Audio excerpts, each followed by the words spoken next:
Thank you, guys. And Wunder, thank you so much for joining me after this game. Congrats on picking up this one. It was really needed. But before we take on the stakes, I want to ask about this Gwen build, because from the Snip Snip lady, I've never seen this before. Shadow Flame, Rabadon, of course. Everfrost? Can you enlighten me on this, please? Well, the Everfrost is mostly because of, well, it's like not a...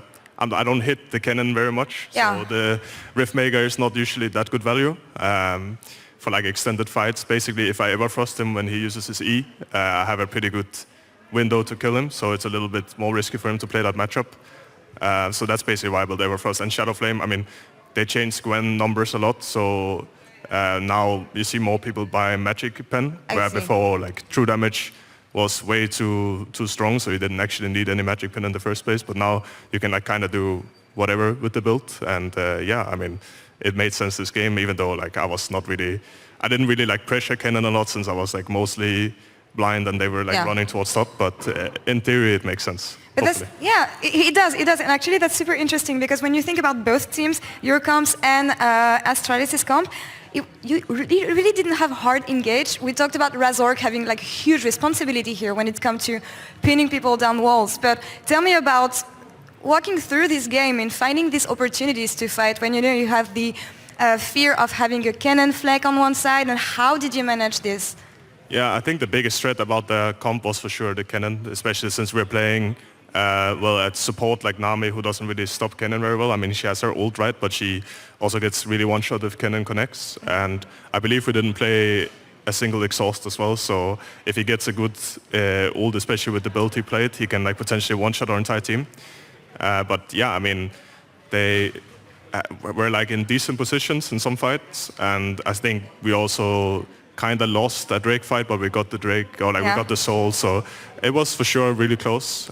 But I think the later the game goes, it's harder for Kennen to do something, because he will also just take so much damage from LeBlanc and Lucian ults and just pokes before he can even get in, so he needs to play it really well for it to work against our comp, I feel. I see. I will always have flashbacks of Korean teams and Kennen flanks, so yeah.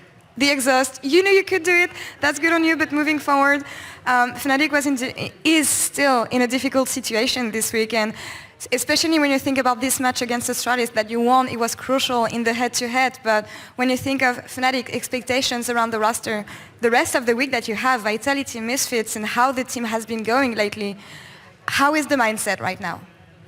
Well, the mindset is, well, of course we are all stressed and we all want to win every game.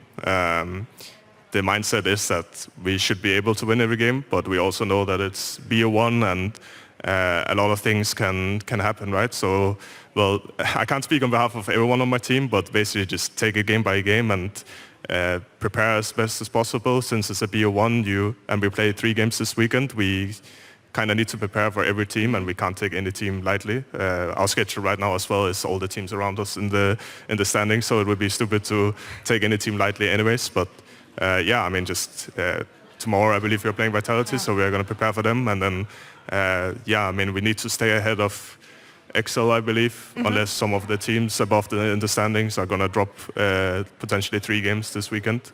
So we just need to keep calm and play our best every game. You got the confidence. That's what I hear, and that's what I want to hear from Fnatic. Well, Wunder, thank you so much for the interview. Good luck on the rest of Super Week. And we're going to take a short break, and we'll be right back in just a couple minutes for the last game of the day. Mad Lions G2 coming up next.